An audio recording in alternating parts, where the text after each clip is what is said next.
Salut à tous amoureux du cinéma, comment ça va vous? Moi ça va bien. Ce début d'intro, je le dis immédiatement, désolé, déjà premièrement désolé, mais je suis d'une honte incommensurable pour l'état du montage du Radioterre 616 numéro 37. Je pense que c'est le numéro 37.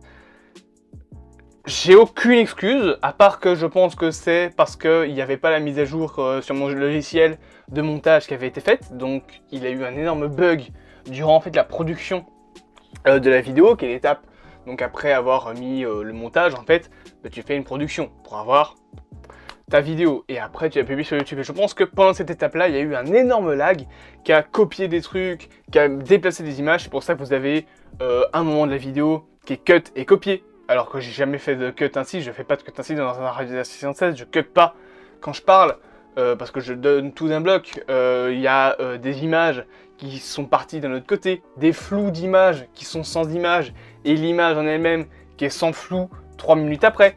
C'est un bordel monstrueux, je vous jure que quand j'ai vu la vidéo sur l'avant-première, j'étais là genre mais qu'est-ce qui s'est passé? Parce que même j'ai regardé ma piste de montage, il n'y avait pas tous ces problèmes là. Tout était bien, tout était nickel. Il n'y avait pas autant de conneries au niveau montage. Et il y a un épisode où j'ai su enlever, parce que le pire, il y a un des épisodes, je pense que c'est le numéro 35 de Radioterre 616, où j'ai su enlever Radioterre 616 et le remettre plus tard, donc à la place de 19h, il était sorti à 22h, pour modifier les problèmes de montage. Là, j'ai été con, parce que j'ai supprimé toutes les photos, toutes les vidéos, le rush de base du Radioterre 616 avant qu'il ne soit disponible sur YouTube. Je l'aurais pas fait, j'aurais pu remonter une partie de la vidéo pour proposer la fin correcte. Je suis trop con, je pense que maintenant je vais le garder toutes les photos d'une vidéo 2 jours après sa sortie, histoire d'être sûr. Vraiment, histoire d'être sûr qu'il n'y ait pas une pète de problème dans le montage. C'est pour vous dire à quel point j'étais stressé après ce qui s'est passé, que le 5 points positifs, 5 points négatifs qui est sorti le lendemain, mais j'ai tryhard, j'ai regardé 45 fois si la demi-heure de montage était parfaite. Et malgré ça, il y a quelques petites erreurs de montage, mais c'est parce que j'ai pas non plus Premiere Pro, hein, je travaille sur Pro Director, donc j'ai pas les trucs qu'il faut. Mais vraiment, je commence sur Radioterre 616 peut-être avec un message un peu spécial, mais je suis vraiment honteusement désolé pour le montage dégueulasse de l'épisode d'avant. Et le pire, c'est que je ne pourrais plus le modifier. Je peux plus le modifier. J'ai supprimé les rushs. J'ai pas de backup. Je fais comment? Donc voilà. Salut à tous amoureux du cinéma. Bienvenue dans ce 38e Radioterre 616 qui, je l'espère, ne sera pas aussi dégueulasse niveau montage. Bien évidemment, vous le savez, Radioterre 616, c'est la radio de l'actualité. C'est qui vous fera danser, c'est qui vous fera aimer le cinéma. On a un paquet d'infos. Je fais un tout petit disclaimer. Déjà, sachez que plein de trucs vont changer dans le décor. Hein, vous le voyez, il y a le Tardis, il y a probablement des lampes qui se seront rajoutés, parce que moi je le tourne samedi, Radioterre 616, vous le savez bien, mais il sort le dimanche, donc peut-être que j'aurais été au Action acheter des nouvelles LED, une à mettre sur le plafond et une à mettre ici. J'ai été payé, donc je vais potentiellement pouvoir acheter tout ça, ça fait plaisir. Donc voilà, sachez que le décor va un petit peu changer, il va un petit peu être peaufiné, parce que j'aime bien mettre des lumières un peu partout, et peut-être même qu'il y aura le poster de Black Adam là au-dessus. C'est pas sûr, mais bon, on sait jamais. Donc, on lance le générique. Sachez également, dernier disclaimer, il y a beaucoup de choses à dire ces temps-ci, que j'en parlerai plus de pourquoi dans la FAQ de décembre pour les 1 an de la chaîne, mais le générique va bientôt changer. Ça y est, adieu le générique qui a duré une vingtaine d'épisodes que vous commencez à connaître, hein. Ça reste dans la même musique, mais juste le fond va changer, meilleure qualité, fond différent. J'en avais marre en fait du générique actuel, donc je voulais le changer. Il y a les transitions peut-être qui changeront aussi entre eux. Donc voilà, on va faire une refonte graphique des Radioterre 616, peut-être même une refonte graphique de toute la chaîne, que ce soit la bannière, que ce soit peut-être même le logo. Voilà, on va refaire une refonte de l'entièreté du truc. Je verrai bien comment ça va se passer. En attendant, on met le générique et on est parti.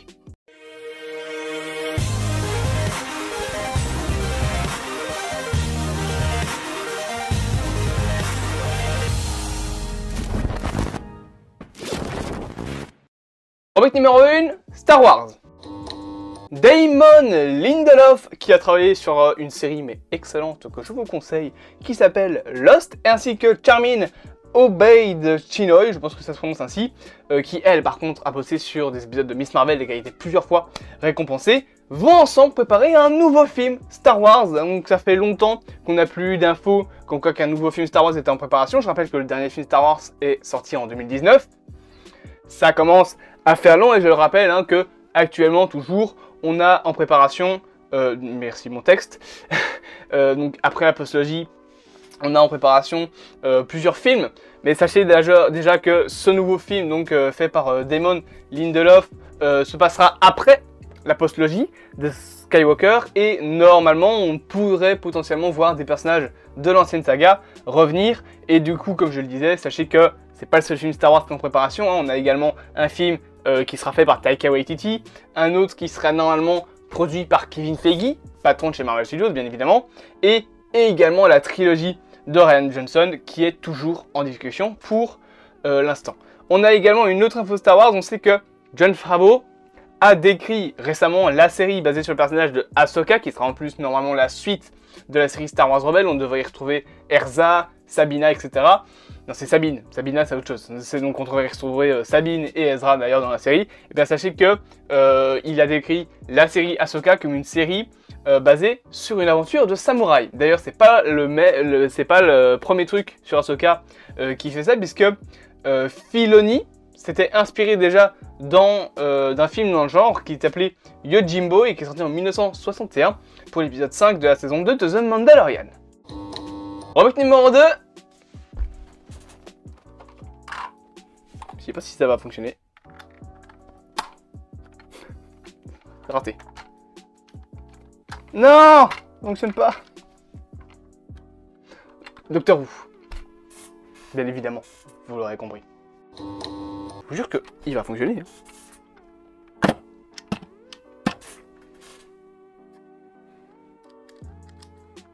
Mais il est censé faire du bruit, je vous jure. Bon, mais il veut pas. Oh, l'échec. Je l'éteins et je le remets là. C'est la première fois qu'on parle de Doctor Who.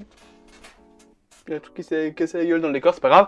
Donc c'est la première fois qu'on parle de Doctor Who sur la chaîne, mais c'est parce que c'est une info assez importante. Sachez que, d'ailleurs de base, je devais faire une vidéo théorie sur Doctor Who vendredi, mais ma théorie a été niquée. Elle s'est fait péter sa gueule. C'est le... Voilà, il n'y a rien à dire, parce que de toute façon, la théorie s'avérera de toute façon fausse. À moins que Russell T. Davies nous fasse des petites surprises. Donc sachez que l'info qu'il y a à savoir, c'est qu'à partir de 2023, partout dans le monde, sauf normalement en Australie et au Royaume-Uni, la série sera disponible sur Disney+. Donc les nouveaux épisodes, etc. et potentiellement même les anciens seront disponibles sur Disney+. Ça veut donc également dire en France et en Belgique. Et on aura du coup également, il y a bien un truc qui s'est cassé la gueule dans mon décor, c'est pas grave, pour souhaiter les 60 ans de la série, pour les fêter, on aura le retour de David Tennant dans le rôle du Docteur, qui ne sera pas le 10e Docteur, attention. Il est officialisé qu'il est non pas le 10e, mais bien le 14e Docteur, c'est donc une vraie régénération. Et on aura également Catherine Tate qui reviendra dans le rôle de Donna Double pour normalement 3 épisodes spéciaux, avant que David Tennant ne laisse de nouveau sa place à Ncuti Gatwa. Donc le nouveau Docteur, hein, celui qui, de base, est censé prendre la place de Jodie Whittaker. Rubrique numéro 3, Saw. Petite info à savoir sur le film Saw, sachez que Tobin Bell est annoncé pour reprendre son rôle de Jigsaw, donc le méchant, on va dire, principal. Acteur que j'aime bien, moi Tobin Bell, franchement, je trouve qu'il est très bien dans son rôle, et donc il le reprendra dans le 10e film Saw, qui normalement ne sera pas une suite à Spiral, vu que ce film, de toute façon, a été un flop total, c'est une merde. Ce Spiral est nul. Voilà, je le dis honnêtement, je l'ai vu, j'ai même pas voulu commencer, on va dire, YouTube avec ce film-là, c'est pour ça que j'ai attendu No Way Home, parce qu'il était vraiment nul. Il était vraiment, vraiment nul. C'est le pire film Saw que j'ai vu de ma vie. Et pourtant, il y en a des bouses hein, dans la saga Saw, genre le 5, 6, 7, ils sont un peu dégueulasses. Hein. Bizarrement, moi j'aime bien 8. La Jigsaw, j'ai sorti en 2017, je pense, 2017-2018. Jigsaw, franchement, moi je l'adore, je le trouve trop bien. Mais du coup, voilà, sachez qu'actuellement, on n'a pas plus d'infos sur le film Saw, mais en tout cas, Tobin Bell reviendra dans le rôle de Jigsaw, probablement pour faire des flashbacks, puisque je rappelle que le personnage est mort depuis maintenant Saw 3, ça commence à faire longtemps, et il nous le ramène toujours dans chaque film, sous forme de flashback. je pense que ce gars va avoir plus d'apparitions post-mortem que Jésus. Rubrique numéro 4, Marvel. Justement, sachez que je vais survoler une des informations, à savoir celle déjà sur Vision, puisque ça on en a parlé pour vous hier, pour moi la vidéo sort aujourd'hui. Et on va également pour lundi parler des 4 Fantastiques, donc l'info comme quoi que Doctor Doom ne serait pas le méchant du film Les 4 Fantastiques. On va plus en parler dans cette vidéo là, comme ça juste vous le savez. Mais sinon concernant Marvel, on a d'autres infos, notamment le fait que les Gardiens de la Galaxie Holiday Special sortira le 25 novembre sur Disney+, ça veut dire un mois avant Noël. Sachez que ma vidéo réaction au trailer est disponible et qu'on a également eu une affiche que je vous montre dans cette vidéo là. On sait également que Michael Rooker est confirmé normalement pour apparaître dans ce fameux Holiday Special et bien évidemment du coup il reprendra le rôle de Yondu, à voir comment est-ce qu'il pourrait apparaître parce que je rappelle quand même que le personnage est mort depuis les Gardiens de la Galaxie 2. Côté Marvel, on sait également que la série Agatha Coven of Chaos, spin-off normalement de la série WandaVision, va commencer son tournage le 5 décembre à Atlanta. On sait également pour les infos Marvel que Spider-Man No Way Home a rapporté le prix du meilleur film de super-héros lors du Saturn Award de 2022 et qui est d'ailleurs la 50e édition de ces awards-là. Alors, est-ce qu'il le mérite, est-ce qu'il le mérite pas? On va dire que c'est chacun son avis. Pour moi, il ne mérite pas un Oscar. Clairement, il ne mérite aucun Oscar, ce film. Même pas de nomination pour les effets spéciaux parce qu'ils n'étaient même pas finis quand le film est sorti. Parce que franchement, si vous trouvez que No Way Home mérite un Oscar pour les effets spéciaux, alors qu'est-ce qu'on... on parle de Eternals, Shang-Chi, Last Night in Soho, tous ces films-là qui sont sortis la même année, qui ont fait des VFX également. Voilà, pour moi, No Way Home ne mérite pas d'Oscar. Par contre, peut-être une nomination comme ça, enfin même de gagner un award du meilleur film de super-héros, oui, pourquoi pas. Allez, j'ai envie de dire, c'est pas mon film préféré, enfin c'est pas que c'est pas mon film préféré, je trouve que il est beaucoup trop surestimé. Surtout à sa sortie, il a beaucoup eu un engouement en fait que je trouve exagéré, donc voilà. Je lis juste ça comme ça. Par contre, Doctor Strange, il mérite des Oscars, lui. Sachez également, du coup, concernant Marvel, qu'on a une petite info. Mephisto pourrait apparaître dans les épisodes 5 et 6 de la série Iron Hearts. Et bien évidemment, comme je l'ai dit, faut voir si le planning que je vais faire est respecté. Mais normalement, oui, puisque la vidéo est déjà prête. Mais il y a une série donc sur Vision qui est en préparation, qui s'appellera Vision Quest, vidéo dédiée, déjà disponible pour vous au moment où vous regardez cette vidéo. Toujours dans les détails, du coup, comme on ne va pas parler... Et vu qu'une vidéo est en préparation pour lundi, sachez que Doctor Doom n'est potentiellement pas le méchant des 4 Fantastiques pour le MCU. Toujours au niveau Marvel, apparemment, on sait que Elegant Bronton aurait été engagé par Marvel Studios pour réaliser le film Blade. Et bien évidemment, je ne peux pas passer à côté de cette information qui me fait à moitié plaisir, on va dire. Mais Kelly Marcel, scénariste de Venom 1 et 2, a été engagé pour réaliser le 3e film Venom, dont on a énormément déjà théorisé sur la chaîne. J'attends énormément ce 3e film Venom, j'ai adoré Venom 2. Et Venom 1 un peu moins, bizarrement. Pourtant il était plus sérieux, c'était mieux peut-être pour le personnage de Venom. Mais j'ai été deux fois plutôt voir Venom 2 au cinéma. J'ai payé 2 fois ma place pour le voir et franchement j'ai toujours passé un très bon moment devant. Je l'ai revu il y a pas longtemps en plus quand j'ai préparé la vidéo sur Morbius. J'ai toujours passé un très bon moment devant. Bon, il est un petit peu con mais c'est normal, hein, c'est comme ça, c'est pas un grand film, mais moi voilà, j'ai beaucoup adoré Venom 2. Par contre, que ce soit Kelly Marcel qui réalise le 3e film, ça je vous avoue que ça me chauffe un peu moins.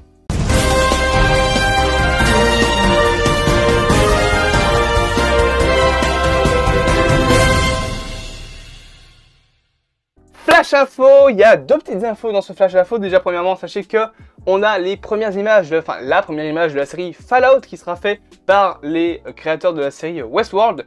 Une série que j'attends tout particulièrement parce que Fallout pour moi c'est une très grosse licence que j'affectionne particulièrement. Plus ou moins, pour vous donner une idée, au même titre que Resident Evil ou Minecraft. Peut-être pas Minecraft. Plus ou moins au même titre que Resident Evil. Minecraft il est au même niveau que Silent Hill, c'est les jeux que j'ai découverts quand j'étais dans mon enfance. Oui je sais, un enfant qui découvre Silent Hill, c'est chelou, on va pas en parler. Mais voilà, pour moi Silent Hill et Minecraft c'est l'enfance, c'est vraiment ces jeux là, rien que dans le trailer, quand j'ai fait la réaction au trailer pour Silent Hill, je pense que ça s'était vu que j'étais pas bien, enfin pas bien mais que j'étais plus trop, j'étais plus là quoi, j'étais les souvenirs. Mais ouais, Fallout c'est un jeu que j'ai adoré, le 3, Le 3 en plus je l'ai sur l'Epic Game Store, c'est celui où il y a le mode karma. Et franchement, le scénario du 4 avec le système de karma du 3, ça pourrait faire le meilleur jeu du monde. Clairement. Mais donc voilà, sachez que on a une première image du coup de cette fameuse série. Et sachez également qu'on sait que le second trailer d'Avatar, la voix de l'eau, sera dévoilé mercredi. Voilà. Donc en novembre. Super. Je n'attends toujours pas ce film, c'est terrible.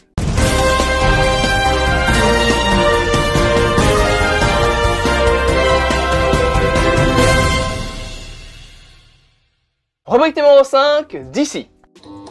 On sait plusieurs choses sur l'univers de Batman, enfin The Batman, l'univers de Matt Reeves. Déjà, sachez que The Batman 2 ne devrait pas arriver avant 2025. Donc, va falloir attendre longtemps avant d'avoir cette suite. Et justement, concernant The Batman, on sait que Antonio Campos sera le showrunner de la série dérivée sur Arkham. Voilà, la fameuse Asile d'Arkham. Et Matt Reeves a annoncé que cette série serait un petit peu comme une série d'horreur ou la maison hantée, justement l'Asile d'Arkham. Concernant DC, bien évidemment, j'en ai parlé dans une vidéo dédiée, mais sachez du coup rapidement pour ceux qui l'auraient raté que la série Green Lantern est rebootée. Enfin pas rebootée, elle est refaite, en gros elle est remodelée pour ne plus avoir les anciens personnages et surtout l'ancien showrunner. Maintenant le showrunner est parti et la série se concentrera sur Jon Stewart. J'en ai déjà parlé en vidéo si vous voulez plus de détails. Et enfin sachez que concernant le film... Oui, concernant... Non pas le film, désolé. Concernant la série The Flash, ultime saison on va dire, on va appeler ça comme ça. On sait que l'actrice Jalicia Leslie devrait apparaître du coup dans cette saison, mais pas dans son rôle de Batwoman, non, dans le rôle de Red Death, une version maléfique de Batman qui a acquis les pouvoirs de Flash. Rubrique numéro 6, Avatar.